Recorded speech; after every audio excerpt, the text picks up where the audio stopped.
Hello my dear friends, कैसे हैं। आज के वीडियो में लेकर आया हूं एक और मॉडल पेपर कक्षा 10th के विद्यार्थियों के लिए। विषय है हिंदी। माध्यमिक परीक्षा 2024 के लिए बहुत ही इम्पोर्टेंट पेपर है। पेपर के लिए 3 घंटे 15 मिनट का समय मिलेगा। पूर्णांक रहेगा 80 अंक। परीक्षार्थियों के लिए सामान्य निर्देश इस प्रकार रहेंगे। पहला निर्देश है, परीक्षार्थी सर्वप्रथम अपने प्रश्न पत्र पर नामांक अनिवार्यतः लिखे। अपना रोल नंबर अपने पेपर पर कंपलसरी है लिखना। सभी प्रश्न हल करने अनिवार्य हैं। तीसरा, प्रत्येक प्रश्न का उत्तर दी गई उत्तर पुस्तिका में ही लिखें। चौथा, जिन प्रश्नों में आंतरिक खंड हैं उन सभी के उत्तर एक साथ लिखें। पांचवा, प्रश्न का उत्तर लिखने से पूर्व प्रश्न का क्रमांक अवश्य लिखें। प्रश्न का क्रमांक नहीं लिखेंगे तो उस प्रश्न का जो उत्तर लिखा है उसके नंबर आपको नहीं मिलेंगे। इसलिए जिस भी प्रश्न का उत्तर पुस्तिका में लिख रहे हैं उस प्रश्न का नंबर, क्रमांक, संख्या जरूर लिखनी है। प्रश्न पत्र में सबसे पहले है खंड ए। खंड ए के अंदर पहले प्रश्न के अंदर 12 वस्तुनिष्ठ प्रश्न हैं। निम्नलिखित वस्तुनिष्ठ प्रश्नों के उत्तर अपनी उत्तर पुस्तिका में लिखिए। पहला है, उल्लेख शब्द का सही संधि विच्छेद है। ए उत धन लेख, बे उद धन लेख, से उल धन लेख, दे उल धन लेख। सही उत्तर है ए उत धन लेख। दूसरा प्रश्न है पहले पृष्ठ का, कौन सा शब्द एक प्रत्यय से नहीं बना हुआ है। ए मानसिक, बे दैविक, से कठिन, दे नैतिक। सही उत्तर है से कठिन। तीसरा प्रश्न, कवि का स्वप्न कैसा था। ए प्रेम से परिपूर्ण, बे दुविधा से पूरित, से द्वेष से भरा हुआ, बे दे बहुत लंबा। सही उत्तर है ए प्रेम से परिपूर्ण। पहले प्रश्न का चौथा प्रश्न, कवि ने बादल का मानवीकरण किस रूप में किया है। ए बच्चे के रूप में, बे घोड़े के रूप में, से बगुले के रूप में, दे इनमें से कोई नहीं। उत्तर ए बच्चे के रूप में। पहले प्रश्न का पांचवा, कवि ने बांस और बबूल किसे कहा है। ए दूसरों को, बे पेड़ को, से स्वयं को, दे पौधों को। सही उत्तर है से स्वयं को। छठा प्रश्न है, तार सप्तक का क्या अर्थ है। ए सरगम को सम स्वर में गाना, बे सरगम को निम्न स्वर में गाना, से सरगम को ऊंचे स्वर में गाना, दे सरगम को मध्यम स्वर में गाना। सही उत्तर है से सरगम को ऊंचे स्वर में गाना। पहले प्रश्न का सातवां, लेखक ने असभ्यता की जननी किसे कहा है। ए संस्कृति को, बे असंस्कृति को, से लालची प्रवृत्ति को, दे सभ्यता को। सही उत्तर है बे असंस्कृति को। आठवां, निम्न में से कौन सा काव्य संग्रह यतीन्द्र मिश्र का नहीं है। ए यदा कदा, बे अयोध्या तथा अन्य कविताएं, से ड्योढ़ी पर आलाप, दे धूप के दान। सही उत्तर है दे धूप के धान। पहले प्रश्न का 9वां वस्तुनिष्ठ प्रश्न है, यशपाल को जेल क्यों हुई। ए चोरी के कारण, बे मारपीट के कारण, से क्रांतिकारी धारा से जुड़ने के कारण, या दे नशे के कारण। सही उत्तर है से क्रांतिकारी धारा से जुड़ने के कारण। पहले प्रश्न का 10वां वस्तुनिष्ठ प्रश्न है, निम्न में से कौन सा कहानी संग्रह स्वयं प्रकाश का नहीं है। ए सूरज कब निकलेगा, बे आदमी जात का आदमी, से तर्क का तूफान, दे आएंगे अच्छे दिन भी। सही उत्तर है से तर्क का तूफान। पहले प्रश्न का 11वां वस्तुनिष्ठ प्रश्न है, गंतोक का अर्थ क्या है। ए जलाशय, बे चोटी, से पहाड़, दे पठार। सही उत्तर है से पहाड़। पहले प्रश्न का 12वां वस्तुनिष्ठ प्रश्न, मैं क्यों लिखता हूँ पाठ की विधा क्या है। ए उपन्यास, बे नाटक, से कहानी, दे निबंध। सही उत्तर है दे निबंध। सभी प्रश्नों के उत्तर पुस्तिका में आपको इस तरह लिखने हैं। ये आंतरिक खंड के प्रश्न हैं, इनके उत्तर तालिका बनाकर इस तरह से आपको लिखने हैं। दूसरा प्रश्न है, रिक्त स्थानों की पूर्ति कीजिए। एक अंक के 6 रिक्त स्थान वाले प्रश्न हैं। पहला है, पर्वत, नदी, नगर, पक्षी, फूल आदि उदाहरण रिक्त स्थान संज्ञा के हैं। इसका उत्तर देखेंगे। दूसरे प्रश्न का पहला प्रश्न का उत्तर है जातिवाचक। दूसरा प्रश्न है जो सर्वनाम निकटस्थ अथवा दूरस्थ व्यक्ति या पदार्थ की ओर रिक्त स्थान संकेत करते हैं उन्हें निश्चयवाचक सर्वनाम कहते हैं। दूसरे प्रश्न का दूसरे का सही उत्तर है निश्चित। दोस्तों देखिए, आंतरिक खंड के प्रश्न हैं। दूसरे प्रश्न के जो जितने भी प्रश्न हैं ये कहलाएंगे आंतरिक खंड के प्रश्न, और उत्तर इनके कैसे देने, एक साथ लिखने हैं। दूसरे प्रश्न का तीसरा है रमेश पुस्तक पढ़ता है, वाक्य में रिक्त स्थान क्रिया है। इसका उत्तर भी आप उत्तर तालिका में देख सकते हैं। चौथा, वे शब्दांश जो किसी शब्द के अंत में लगकर उनके अर्थ में परिवर्तन या विशेषता उत्पन्न करते हैं उन्हें रिक्त स्थान कहते हैं। इसका उत्तर भी उत्तर तालिका में से देख सकते हैं। पांचवा, व्यंजन का स्वर से या व्यंजन से योग होने को रिक्त स्थान संधि कहते हैं। छठा है शब्द जो किसी वस्तु पदार्थ या तोल या माप का बोध कराते हैं वे रिक्त स्थान कहलाते हैं। उत्तर तालिका में इनके उत्तर देख सकते हैं। दोस्तों अपनी उत्तर पुस्तिका में इस तरह से आपको प्रश्नों के उत्तर लिखने हैं। तीसरा प्रश्न है निम्नलिखित अपठित गद्यांश को पढ़कर दिए गए प्रश्नों के उत्तर अपनी उत्तर पुस्तिका में लिखिए। 6 अंक का अपठित गद्यांश है जिसमें से प्रश्न पूछे गए हैं, उत्तर इसी अपठित गद्यांश में से आपको लिखने हैं। इस अपठित गद्यांश को एक बार पढ़ लेते हैं। आधुनिक काल में भी नारी एक बार फिर से अपनी पूरी क्षमता, शक्ति और साहस के साथ समाज में दिखाई देने लगी है। शिक्षा के प्रचार से वह पूरी तरह आत्मविश्वास से भर गई। आप आज़ादी की लड़ाई का उदाहरण ही लीजिए। भीकाजी कामा, सरोजनी नायडू, अरुणा आसफ अली, कैप्टन लक्ष्मी सहगल आदि बहुत सारे नाम आपके जेहन में आते जाएंगे। गांधी जी के एक आह्वान पर न जाने कितनी महिलाएं घर बार छोड़कर देश की आज़ादी के लिए संघर्ष करने निकल पड़ी, चाहे वे गांव की हों या छोटे कस्बे की हों, शहर की हों या महानगर की हों, चाहे वे पढ़ी लिखी हों, चाहे गरीब हों या अमीर, सभी वर्गों की नारियां पुरुषों के साथ कंधे से कंधा मिलाकर आज़ादी की लड़ाई में घर से बाहर निकल पड़ी थी। अपठित गद्यांश में से ये 6 प्रश्न पूछे गए हैं। पहला है प्रस्तुत गद्यांश का उचित शीर्षक लिखिए। इसका उत्तर देख लेते हैं। प्रस्तुत गद्यांश का उचित शीर्षक है आत्मविश्वासी नारी, आधुनिक युग की नारी या शिक्षित नारी। दूसरा प्रश्न है किसके कहने से महिलाएं घर बार छोड़ आज़ादी की लड़ाई के लिए निकल पड़ी, लिखिए।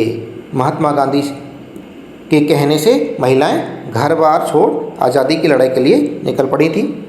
तीसरा, आज़ादी की लड़ाई में कौन कौन शामिल हुई बताइए। सबके उत्तर अभी बताऊंगा। चौथा प्रश्न है वर्तमान नारी में समाहित गुणों को बताइए। पांचवा, पुरुषों के साथ कंधे से कंधा मिलाकर आज़ादी की लड़ाई में किस वर्ग की नारियों ने साथ दिया।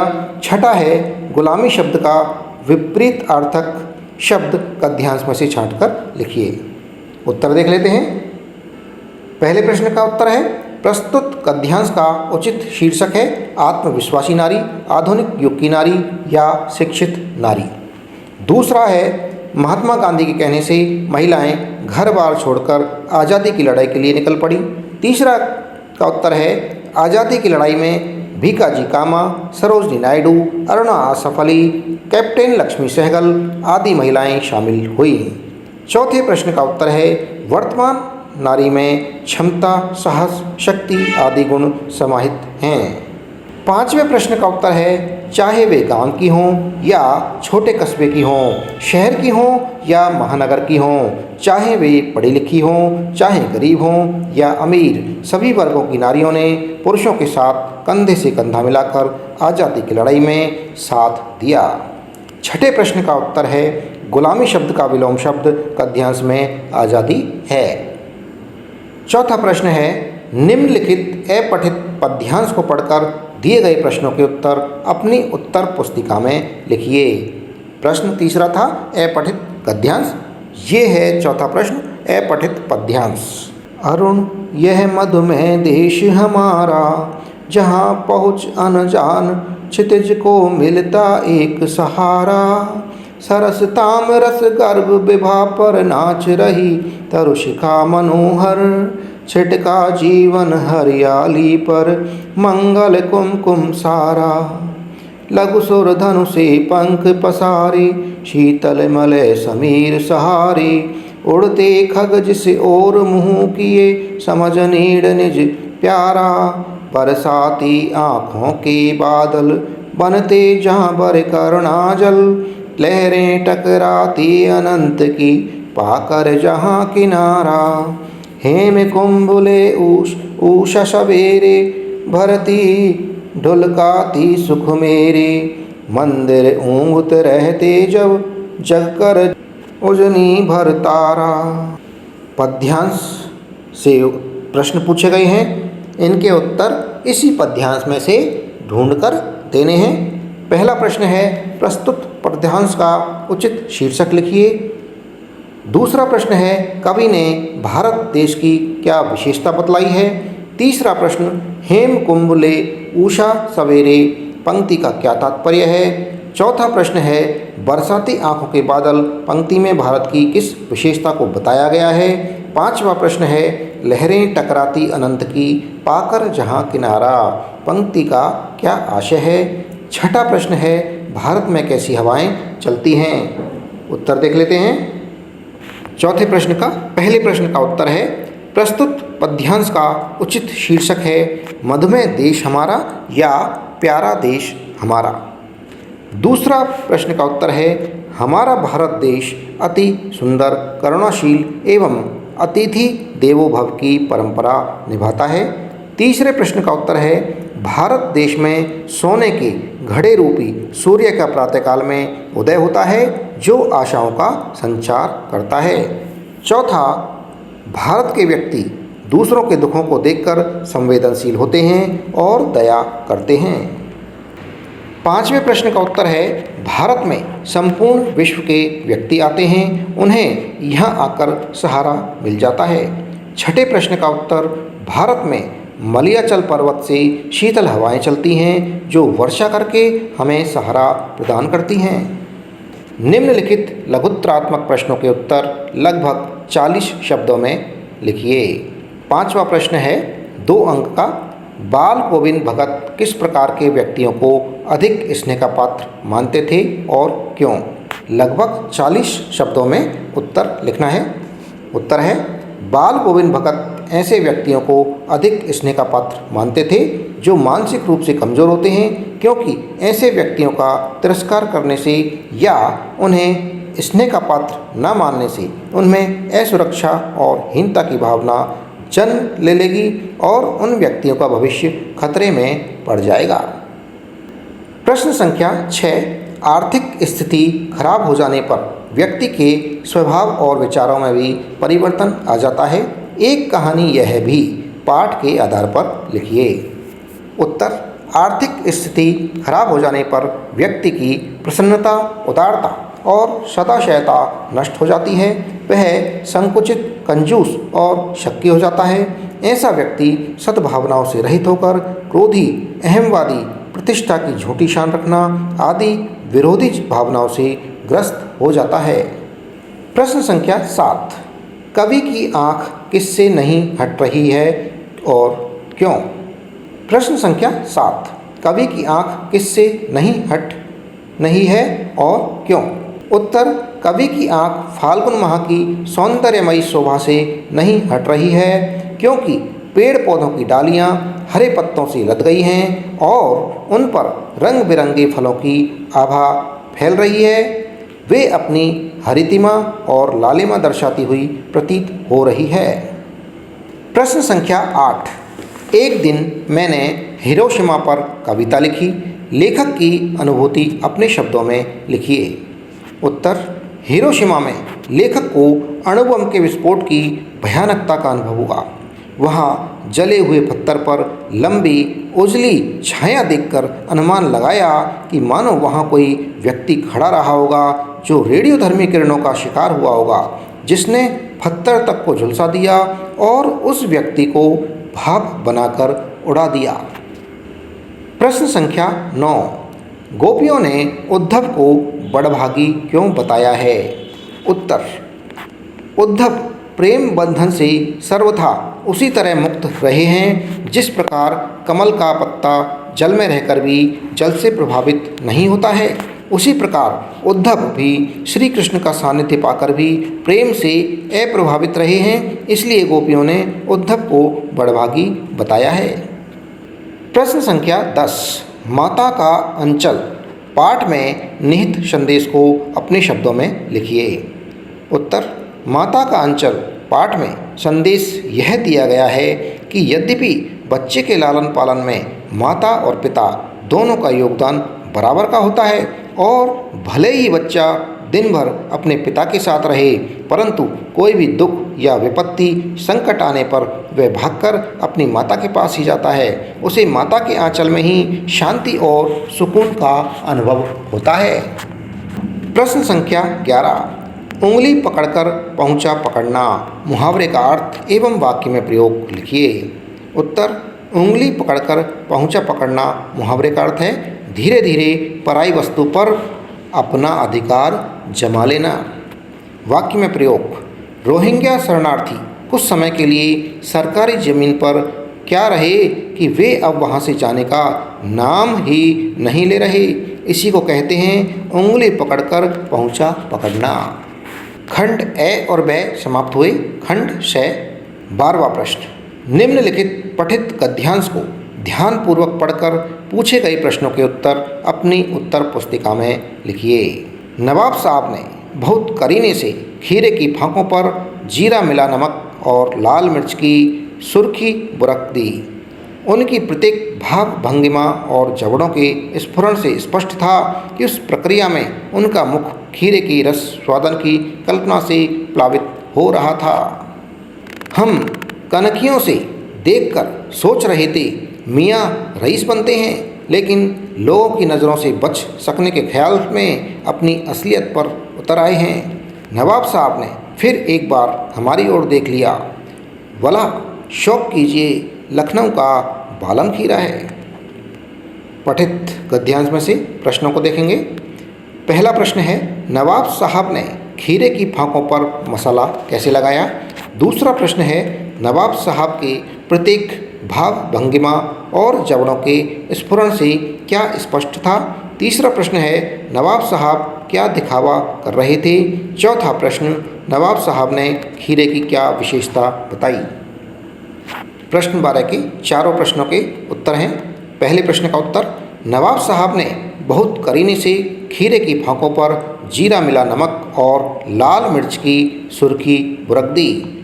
दूसरा नवाब साहब के प्रत्येक भाव भंगिमा और जबड़ों के स्फुरण से स्पष्ट हो रहा था कि इस प्रक्रिया में उनका मुख खीरे की रस स्वादन की कल्पना से प्लावित हो रहा था। तीसरे प्रश्न का उत्तर है नवाब साहब रईस बनने का दिखावा कर रहे थे। चौथे प्रश्न का उत्तर नवाब साहब ने खीरे को लखनऊ का बालम खीरा बताया। 12वें प्रश्न का अथवा में एक प्रश्न और है। दोनों प्रश्नों में से कोई एक प्रश्न आपको करना है। प्रश्न संख्या 12 में अथवा वाला ये प्रश्न है। इस गद्य को भी पढ़ लेते हैं। काशी में संगीत आयोजन की एक प्राचीन एवं अद्भुत परंपरा है। यह आयोजन पिछले कई वर्षों से संकटमोचन मंदिर में होता आया है। यह मंदिर शहर के दक्षिण में लंका पर स्थित है। वह हनुमान जयंती के अवसर पर यहाँ 5 दिनों तक शास्त्रीय और उपशास्त्रीय गायन वादन की उत्कृष्ट सभा होती है। इसमें बिस्मिल्लाह खां अवश्य रहते हैं। अपने मजहब के प्रति अत्यधिक समर्पित उस्ताद बिस्मिल्लाह खां की श्रद्धा काशी विश्वनाथ जी के प्रति अपार है। वे जब भी काशी से बाहर रहते हैं तब विश्वनाथ व बालाजी मंदिर की दिशा की ओर मुँह करके बैठते हैं। थोड़ी देर ही सही मगर उसी ओर शहनाई का प्याला घुमा लिया जाता है। चारों प्रश्नों को पढ़ लेते हैं, उसके बाद इनके उत्तर देखेंगे। पहला प्रश्न है काशी की प्राचीन एवं अद्भुत परंपरा किसे कहा गया है। दूसरा प्रश्न है काशी में हनुमान जयंती पर क्या होता है। तीसरा प्रश्न, बिस्मिल्लाह खां की काशी विश्वनाथ के प्रति अपार श्रद्धा कैसे प्रतीत होती है? चौथा प्रश्न है, बिस्मिल्लाह खां की क्या विशेषता है? प्रश्न संख्या 12 के उत्तर हैं। पहला प्रश्न का उत्तर है, अथवा वाले प्रश्न है ये, उत्सवों पर संगीत का आयोजन काशी की प्राचीन एवं अद्भुत परंपरा है। दूसरे प्रश्न का उत्तर है, काशी में हनुमान जयंती पर 5 दिनों तक शास्त्रीय और उपशास्त्रीय गायन वादन की उत्कृष्ट सभा होती है। तीसरे प्रश्न का उत्तर है, वे जब भी काशी से बाहर रहते हैं तब विश्वनाथ व बालाजी मंदिर की दिशा की ओर मुँह करके बैठते हैं और उसी ओर शहनाई का प्याला घुमा दिया जाता है। चौथे प्रश्न का उत्तर है, अपने मजहब के प्रति अत्यधिक समर्पित बिस्मिल्लाह खां में काशी विश्वनाथ एवं बालाजी के प्रति अपार श्रद्धा है। प्रश्न संख्या 13 में निम्नलिखित पठित गद्यांश को पढ़कर दिए गए प्रश्नों के उत्तर लिखिए। 4 अंक का पठित पद्यांश आएगा जिसमें से प्रश्न पूछे जाएंगे, उसी पद्यांश में से प्रश्नों के उत्तर देने हैं। छोटे से जीवन की कैसे बड़ी कथाएं आज कहूँ, क्या यह अच्छा नहीं कि औरों की सुनता मैं मौन रहूं। सुनकर क्या तुम भला करोगे मेरी भोली आत्मकथा, अभी समय भी नहीं थकी सोई है मेरी मौन व्यथा। प्रश्न देख लेते हैं। पहला प्रश्न है, छोटे से जीवन की कैसे बड़ी कथाएं आज कहूँ, कवि कथन का आशय स्पष्ट कीजिए। दूसरा प्रश्न है, कवि अपनी कथा कहने के बजाय किसमें उत्सुकता रखता है। तीसरा प्रश्न, कवि अपनी जीवन कथा को सामान्य कहकर किस चारित्रिक विशेषता की ओर संकेत कर रहे हैं। 13वें प्रश्न का चौथा प्रश्न है, कवि स्वयं मौन रहते हुए दूसरों की कथा क्यों सुनना चाहते हैं। अब देखेंगे प्रश्न 13 के सभी प्रश्नों के उत्तर। 13वें प्रश्न के पहले प्रश्न का उत्तर है, कवि का आशय है कि मैं बहुत सामान्य सा व्यक्ति हूँ और मेरे इस छोटे से जीवन में अनेक कष्टदायी घटनाएं घटी हैं, इसलिए मैं जिंदगी की बड़ी बड़ी बातें करके इसे बनावटी रूप से महान सिद्ध नहीं करना चाहता हूँ।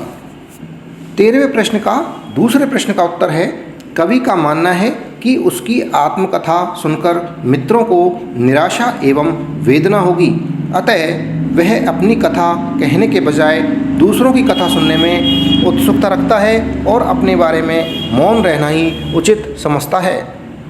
13वें प्रश्न का तीसरे प्रश्न का उत्तर है, कवि अपने जीवन को सामान्य कहकर अपनी दुर्बलताओं व असफलताओं को सहज रूप से स्वीकार करते हुए अपने विनम्र, शालीन, अहंकार शून्य व सरल होने के भाव को महान व्यक्तित्व के रूप में उजागर करते हैं। 13वें प्रश्न का चौथे प्रश्न का उत्तर है, कवि का जीवन निराशा, दुख व पीड़ाओं से ओत-प्रोत रहा है।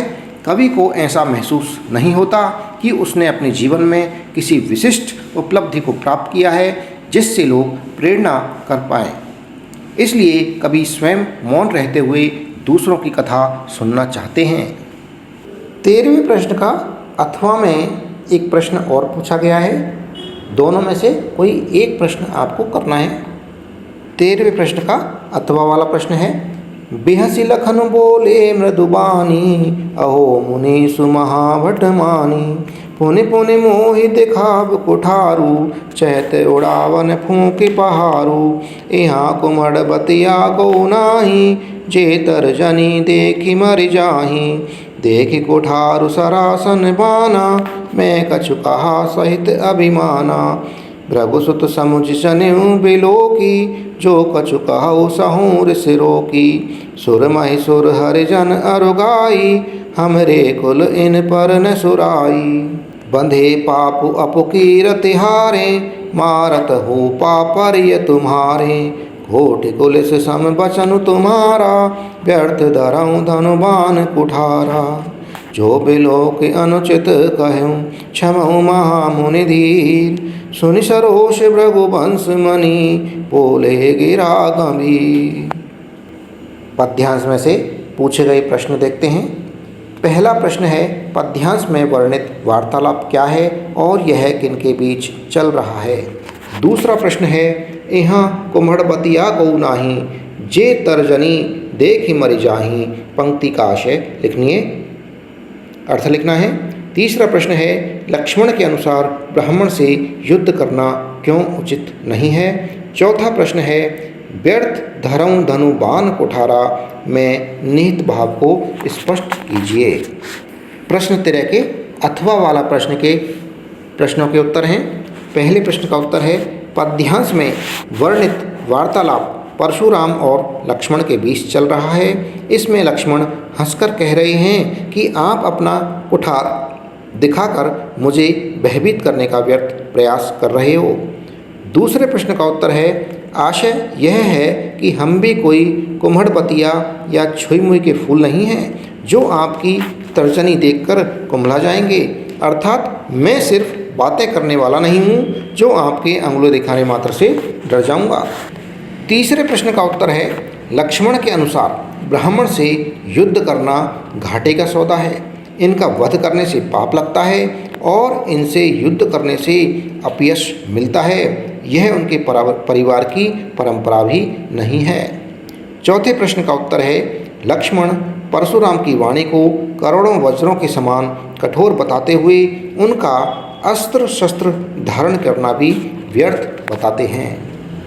प्रश्न संख्या 14, हालदार साहब को सरकंडे का चश्मा मूर्ति पर लगा देख भावुक होने का क्या कारण रहा होगा। 3 अंक का प्रश्न है, उत्तर देख लेते हैं। हालदार साहब काम के सिलसिले में हर 15 दिनों में कस्बे से गुजरते थे। कस्बे के चौराहे पर लगी नेताजी की मूर्ति को देखकर नागरिकों के स्वतंत्र सेनानियों के प्रति सम्मान को देख अभिभूत होते थे। ऐसे में नेताजी की मूर्ति पर बार बार बदलते चश्मों की कहानी को जानकर कैप्टन के प्रति आदर एवं सहानुभूति का भाव रखते थे। ऐसे में कैप्टन की मृत्यु के पश्चात मूर्ति पर से चश्मे का गायब हो जाना उन्हें लगा मानो संसार में देशभक्ति का अब कोई अर्थ नहीं रह गया है। अचानक चश्मा विहीन मूर्ति पर गांव के बच्चों द्वारा बनाया हुआ सरकंडे का चश्मा लगा देख हालदार साहब द्रवित एवं भावुक हो उठे कि नई पीढ़ी भी उन मूल्यों तथा देश प्रेम को समझती है। अथवा में एक प्रश्न है। अथवा वाले प्रश्नों में एक ही प्रश्न करना होता है जो भी अच्छी तरह से आता है। लेखक की दृष्टि से सभ्यता और संस्कृति की सही समझ अब तक क्यों नहीं बन पाई। उत्तर, लेखक की दृष्टि से सभ्यता और संस्कृति की सही समझ अब तक इसलिए नहीं बन पाई क्योंकि हम इन दोनों बातों को एक ही समझते हैं या एक दूसरे में मिला देते हैं। वस्तुतः इन दोनों शब्दों के साथ अनेक विश्लेषण लगा देने के कारण इनका अर्थ गड़बड़ जाता है। दोनों के अंतर को समझने का प्रयास भी नहीं हुआ और संस्कृति को देशों और धर्मों में बांटकर परिभाषित करने की भी प्रवृत्ति रही है। प्रश्न संख्या 15, उत्साह कविता का केंद्रीय भाव लिखिए। इसमें भी अथवा में प्रश्न है, या तो इस प्रश्न को देखना है या जो दूसरा प्रश्न अभी बताऊंगा अथवा के बाद उसको देखना है।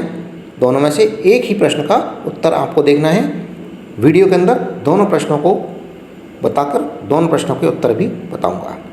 15वें प्रश्न का जो पहला प्रश्न है इसका उत्तर है, निराला क्रांतिकारी विद्रोही कवि माने जाते हैं। उनका उद्देश्य समाज में बदलाव लाना है। बादलों के गरजने बरसने का प्रतीक क्रांति, बदलाव व विद्रोह करना है। इसलिए उत्साह मुख्य रूप से एक आवाहन गीत है।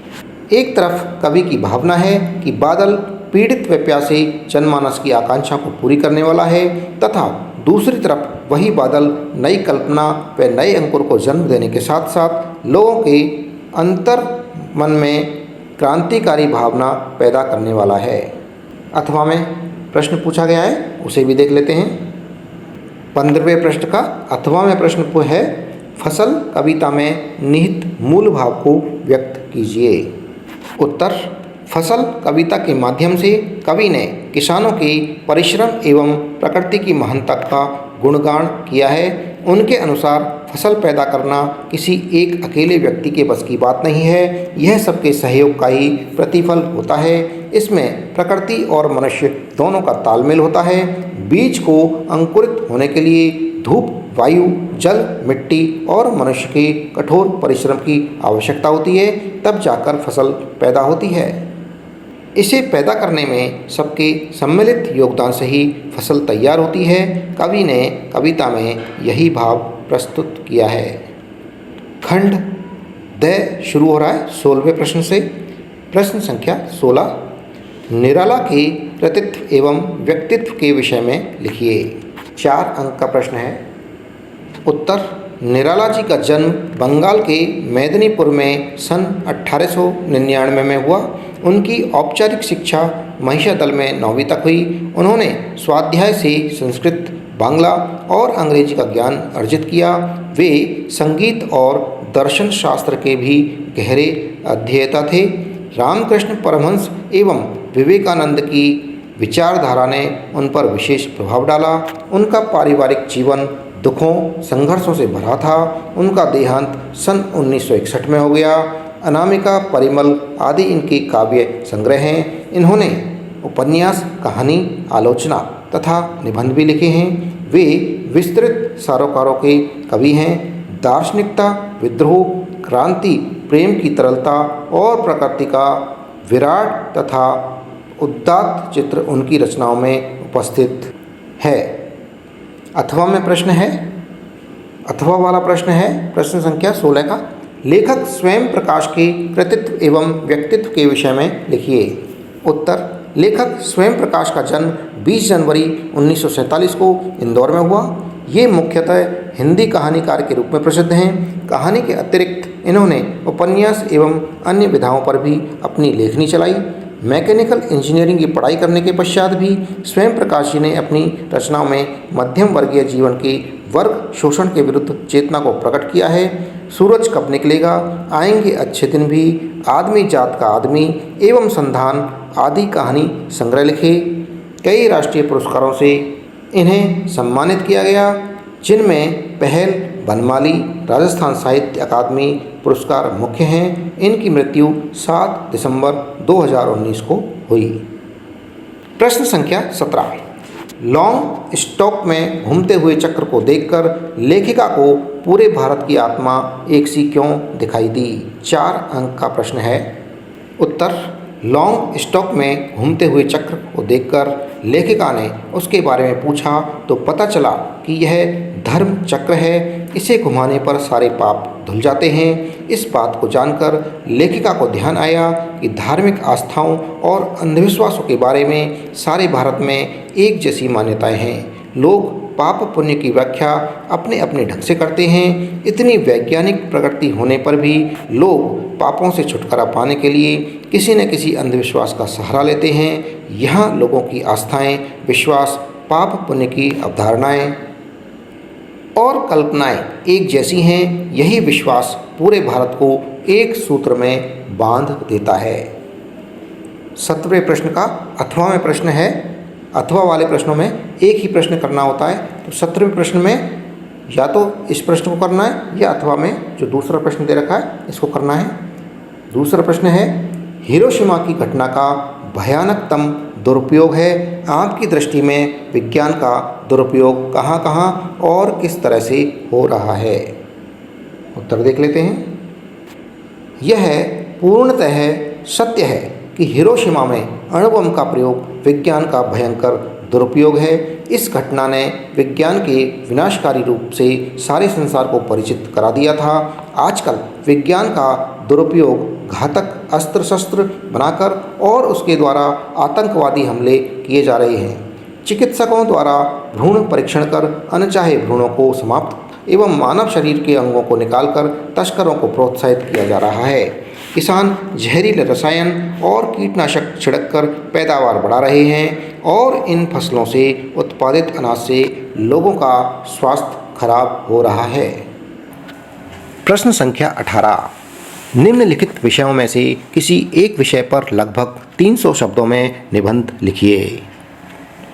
आतंक एक समस्या, एक विषय है आतंक एक समस्या। 6 अंक का प्रश्न है जिसके अंदर प्रस्तावना, आतंकवाद का अर्थ, आतंकवाद से उत्पन्न समस्या, आतंकवाद से निपटने का उपाय, और उपसंहार, ये 5 बिंदुओं पर आपको ये निबंध लिखना है 300 शब्दों में। आइए इस निबंध को देख लेते हैं। आतंकवाद एक समस्या। प्रस्तावना। आज भारत ही नहीं बल्कि पूरा विश्व आतंकवाद से त्रसित और परेशान है। विश्व के ताकतवर देश जैसे अमेरिका, फ्रांस, इजराइल इत्यादि भी इससे अछूते नहीं हैं। आतंकवाद का अर्थ।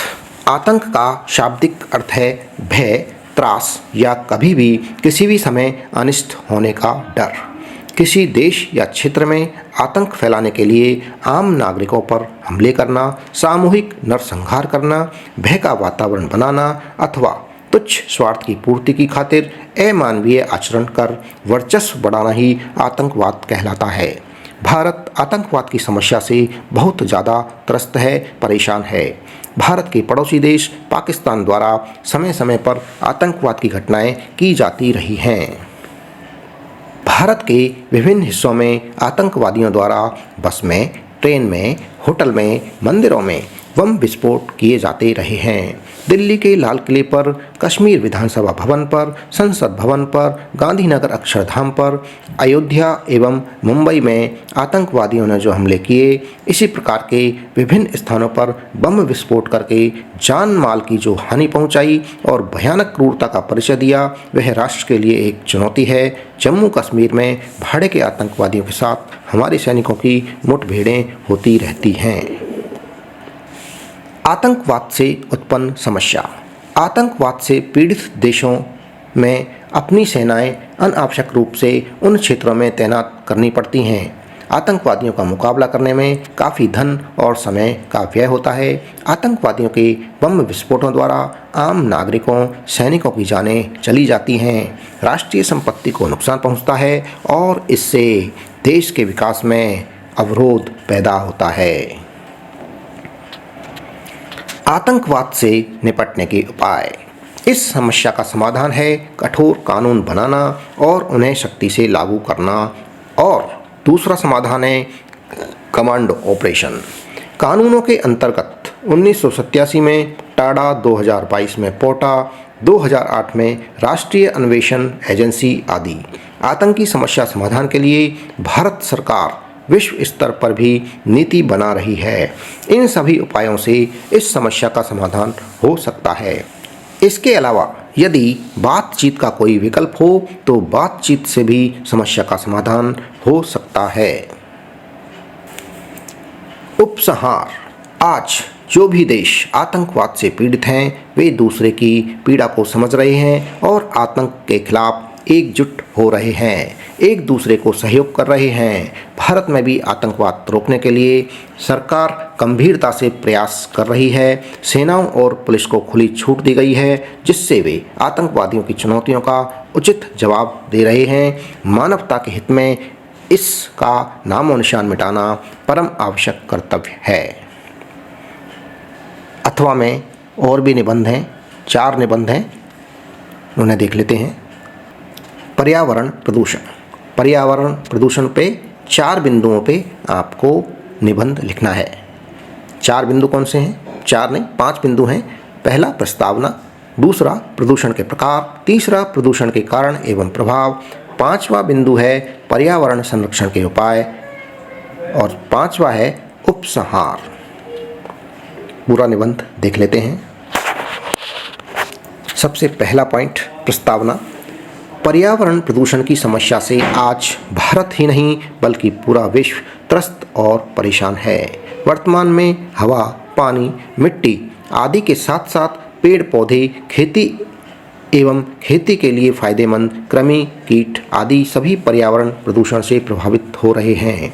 प्राकृतिक वातावरण के अंदर अवांछित तत्वों जैसे गैस, धुआं, कर्ण को फाड़ने वाली ध्वनि एवं खाद्य पदार्थों में विषाक्त पदार्थों, मिलावट आदि के कारण हर तरह का प्रदूषण देखने को मिल रहा है।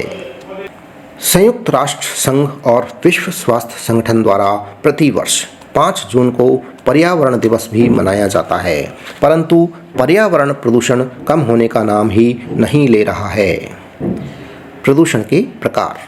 वायु प्रदूषण, ध्वनि प्रदूषण, जल प्रदूषण, मृदा प्रदूषण, रेडियोधर्मी प्रदूषण इत्यादि कई तरह के प्रदूषण होते हैं। प्रदूषण के कारण बढ़ती जनसंख्या, तेजी से बढ़ता औद्योगिकीकरण, शहरीकरण तथा प्राकृतिक संसाधनों का बुरी तरह दोहन, शहरीकरण की आड़ में वनों का तेजी से कम होना पर्यावरण में बढ़ते प्रदूषण के मुख्य कारण हैं। बढ़ते हुए पर्यावरण प्रदूषण की वजह से मानव ही नहीं वरन वन्य जीवों के स्वास्थ्य पर भी इसका बुरा असर पड़ रहा है। बढ़ता पर्यावरण प्रदूषण आगे चलकर मानव सभ्यता के विनाश का कारण बन सकता है। इससे हर वर्ष धरती के तापमान में वृद्धि तथा असमय ऋतु परिवर्तन हो रहे हैं, जिससे प्राकृतिक वातावरण नष्ट होता जा रहा है। प्रदूषण निवारण के उपाय। पर्यावरण प्रदूषण से आज पूरा विश्व चिंतित है। विश्व स्वास्थ्य संगठन द्वारा पर्यावरण को बचाने की दिशा में अनेक उपाय किए जा रहे हैं। भारत सरकार भी पर्यावरण निवारण के लिए काफ़ी प्रयास कर रही है, जैसे सघन अभियान चलाकर वृक्षारोपण करना, शोर पर नियंत्रण करना तथा पर्यावरण प्रदूषण के प्रति जन चेतना को जागृत करना। इसके अलावा कारखानों से निकलने वाले विषैले अपशिष्टों, नालियों में गंदा पानी फैलने तथा खुले में शौच जाने से बचने के लिए सरकारी स्तर पर अनेक प्रयास किए जा रहे हैं। इसके लिए सरकार द्वारा सीवरेज ट्रीटमेंट प्लांट लगाए जा रहे हैं। नदियों की स्वच्छता का अभियान चलाया जा रहा है। घर घर में शौचालय बनाए जा रहे हैं। उपसंहार। बढ़ता औद्योगिकीकरण, शहरीकरण, तेजी से बढ़ते वाहन, कटते जंगल आदि बढ़ते पर्यावरण प्रदूषण के लिए जिम्मेदार हैं। इसके लिए देश में पर्यावरण संरक्षण से संबंधित पाठ्यक्रम प्रारंभ किए गए हैं। बड़े उद्योगों को प्रदूषण रोकने के उपाय अपनाए जाने को कहा जा रहा है। इस हेतु संयुक्त राष्ट्र संघ और विश्व स्वास्थ्य संगठन द्वारा 5 जून को प्रतिवर्ष पर्यावरण दिवस भी मनाया जाता है। अथवा के अंदर एक निबंध और है, मेरी अविस्मरणीय यात्रा। 5 बिंदुओं पर आपको ये निबंध लिखना है। पहला पॉइंट है प्रस्तावना, दूसरा पॉइंट है यात्रा का आरंभ, तीसरा है यात्रा का अनुभव, चौथा पॉइंट है यात्रा के अविस्मरणीय होने का कारण, 5वां उपसंहार। मेरी अविस्मरणीय यात्रा। प्रस्तावना। उत्तर प्रदेश एक धार्मिक प्रदेश है जहाँ अयोध्या में भगवान राम ने जन्म लिया था, जबकि मथुरा में भगवान श्री कृष्ण ने। काशी भगवान शंकर की नगरी है। पवित्र गंगा और यमुना नदी हैं और अभी तो इन दिनों अयोध्या में वर्षों से प्रतीक्षित रामलला का गगनचुंबी मंदिर का निर्माण हो रहा है, जिसका उद्घाटन भी शीघ्र होने जा रहा है। यात्रा का आरंभ।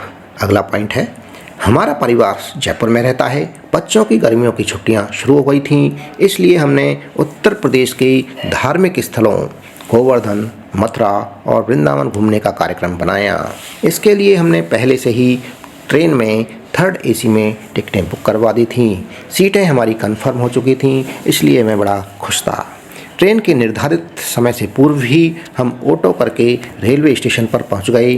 थोड़ी देर में ही ट्रेन में बैठ गए और शाम 7 बजे हम गोवर्धन पहुंच गए। गोवर्धन में होटल में हमारा सामान रखकर हम गोवर्धन परिक्रमा करने के लिए निकल गए। परिक्रमा पूरी करने के बाद सुबह भगवान का दूध भोग और दर्शन करके वहां से वृंदावन के लिए रवाना हो गए। वृंदावन में बांके बिहारी जी के मंदिर, प्रेम मंदिर, अंग्रेजों का मंदिर, निधिवन, रंगदेव जी का मंदिर, वैष्णो मंदिर में घूमे और दर्शन किए। अगले दिन हम मथुरा पहुंच गए और कृष्ण जन्मभूमि का दर्शन कर वहां से बस में बैठकर जयपुर के लिए रवाना हो गए। यात्रा का अनुभव। हमारी यात्रा का अनुभव हमारे लिए बड़ा खट्टा मीठा रहा। गोवर्धन में हम ट्रेन से उतरने के बाद एक ऑटो टैक्सी में बैठ गए। उसने ऑटो को सवारियों से फुल भर लिया। जैसे ही वह चलने लगा तो एक ऊंचाई पर वह चढ़ नहीं पाया और वापस उल्टा आने लगा। उसमें से 2 सवारियां गिर भी गई, लेकिन गनीमत यह रही कि वह पलटा नहीं और हम सकुशल अपनी होटल में पहुंच गए। दूसरा अनुभव यह रहा कि वृंदावन के बांके बिहारी जी के मंदिर में एक बंदर मेरी आंखों से मेरा चश्मा उतार कर ले गया, जिससे मुझे देखने में परेशानी होने लगी, परंतु उसको फ्रूटी देने पर उसने मुझे चश्मा वापस कर दिया। यात्रा के अविस्मरणीय होने के कारण अगले दिन हम वृंदावन से वापस जयपुर जाने के लिए मथुरा के लिए ऑटो द्वारा रवाना हुए, जिसने हमें आराम से मथुरा के बस स्टैंड पर छोड़ दिया। ऑटो के जाते ही हमें पता लगा कि हमारा एक बैग ऑटो में ही रह गया, जिसमें मेरी पत्नी का पर्स था। पर्स में हमारे आधार कार्ड और कैश था। हमने वहीं इधर उधर देखा, परंतु वहाँ हमें ऑटो वाला दिखाई नहीं दिया। हमारी हालत ख़राब हो गई। हम बस स्टैंड पर निराश बैठे हुए थे। हमारी यात्रा का मज़ा ख़राब हो गया था। थोड़ी ही देर में हमने देखा कि वही ऑटो वाला वहाँ आया। जैसे ही उसने हमें और हमने उसे देखा तो हम उसकी ओर भागे। उसने हमें हमारा बैग लौटा दिया। हमने उसे उसकी ईमानदारी के लिए धन्यवाद दिया और वहाँ से बस में बैठकर वापस जयपुर लौट आए। उपसंहार: हमारी यात्रा बहुत रोमांच भरी रही, जिसमें हम जयपुर से गोवर्धन गए, गोवर्धन से वृंदावन और वृंदावन से मथुरा और मथुरा से वापस जयपुर लौट आए। इसमें कई रोमांच और डराने और चिंतित करने वाली घटनाएं हुई, लेकिन अंत में सब कुछ अच्छा हुआ। और कहते हैं कि अंत भला तो सब भला। और हम घर पर सकुशल लौटने पर हमने ईश्वर को धन्यवाद दिया। अथवा में एक निबंध और है, अनुशासन का महत्व। 5 बिंदुओं पर ये निबंध लिखना है। आप कमेंट बॉक्स में कमेंट करके मुझे बताएंगे। कम से कम 10 कमेंट मेरे पास आएंगे तो मैं इस निबंध को आपके लिए चैनल पर डाल दूंगा। प्रश्न संख्या 19। स्वयं को राजकीय उच्च माध्यमिक विद्यालय गोपालपुरा का महेश मानकर प्रधानाचार्य से विद्यालय में खेल सप्ताह मनाए जाने हेतु एक प्रार्थना पत्र लिखिए। 4 अंक का प्रश्न है। सेवा में श्रीमान प्रधानाचार्य महोदया, राजकीय उच्च माध्यमिक विद्यालय गोपालपुरा। विषय: विद्यालय में खेल सप्ताह मनाने जाने के संबंध में। मान्यवर, उपरोक्त विषय अंतर्गत निवेदन है कि अगले महीने में जिला स्तरीय खेलकूद प्रतियोगिता का आयोजन होने जा रहा है। जिला शिक्षा अधिकारी के आदेश के अनुसार आसपास के सभी विद्यालयों में दिनांक से जिस दिनांक तक आप लिखें, सभी विद्यालयों में दिनांक इतने से इतने तक खेल सप्ताह मनाया जा रहा है, जिससे छात्र अगले महीने जिला स्तरीय प्रतियोगिता में ढंग से सहभागिता निभा सकें। आशा ही नहीं अपितु पूर्ण विश्वास है कि आप विद्यार्थियों के सर्वांगीण विकास के बारे में सोचते हुए विद्यालय में विद्यालय स्तर के खेलकूद की योजना बनाकर खेल सप्ताह मनाए जाने की व्यवस्था करेंगे, जिससे हमारा शारीरिक और मानसिक विकास हो सके। आपकी अति कृपा होगी। धन्यवाद। दिनांक लिख देना। प्रार्थी आ जाएगा, प्रार्थी में महेश छात्र प्रतिनिधि। अथवा में एक और है, स्वयं को रतनगढ़ निवासी राघव मानते हुए अपने मित्र को पुस्तकों का महत्व बताते हुए एक पत्र लिखिए। 4 अंकों का प्रश्न है। दाईं तरफ जगह का नाम आ जाएगा जहाँ से पत्र लिख रहे हैं, दिनांक आ जाएगी। बाईं तरफ से पत्र की शुरुआत करेंगे। प्रिय मित्र अरविंद, सप्रेम नमस्ते। आशा करता हूँ आप सपरिवार सकुशल और प्रसन्नचित्त होंगे। मैं यहाँ पर प्रसन्न और कुशल हूँ। आपके साथ एक अच्छी बात शेयर करना चाहता हूँ कि पिछले महीने शिक्षक दिवस पर हमारे विद्यालय में एक पुस्तक मेला लगा था, जिसमें मैंने बहुत सारी अच्छी पुस्तकें देखी। उनमें से कुछ अच्छे लेखकों की प्रेरणास्पद पुस्तकें भी मैंने खरीदी। उन्हें पढ़कर ज्ञात हुआ कि श्रेष्ठ पुस्तकें व्यक्ति की मित्र और पथ प्रदर्शक होती हैं। उन्हीं के माध्यम से व्यक्ति के भविष्य का निर्माण होता है। सद साहित्य को पढ़ने से व्यक्ति सदचरित्र एवं संस्कारवान बनता है। अतः मैं कहना चाहता हूँ कि आपको भी अच्छे लेखकों की प्रेरणादायी पुस्तकें पढ़कर अपने चरित्र एवं भविष्य का निर्माण करना चाहिए। आपके माता पिता एवं बड़ों को चरण स्पर्श एवं छोटों को प्यार। मेरे योग्य कोई प्रेरणा स्रोत की बात हो तो पत्र लिखकर जरूर बताना। शेष सब कुशल मंगल। आपके पत्र के इंतजार में। तुम्हारा मित्र राघव। मॉडल पेपर का अंतिम प्रश्न है प्रश्न संख्या 20। निर्धन महिलाओं द्वारा बनाई गई दरियों की बिक्री हेतु विज्ञापन लिखिए। 4 अंक का प्रश्न है। देखिए कैसे आपको विज्ञापन लिखना है। ये विज्ञापन है। इस तरह से आप अपनी उत्तर पुस्तिका में विज्ञापन बना सकते हैं, लिख सकते हैं। प्रश्न संख्या 20 में अथवा में और एक प्रश्न है। प्रश्न संख्या 20 में अथवा में एक प्रश्न और है। व्यावसायिक शिक्षा छात्रों द्वारा बनाई गई वस्तुओं की प्रदर्शनी देखने आने हेतु एक विज्ञापन लिखिए। दोस्तों, इसी के साथ में ये वीडियो समाप्त हुआ। चैनल पर जो नए हैं चैनल को सब्सक्राइब कर लें। वीडियो पसंद आ रहा है वीडियो को लाइक अवश्य करें। कमेंट बॉक्स में कमेंट करके बताएं किस तरह के वीडियो आपको अच्छे लगते हैं, किस तरह के वीडियो आप देखना चाहेंगे। नमस्कार, थैंक यू, धन्यवाद।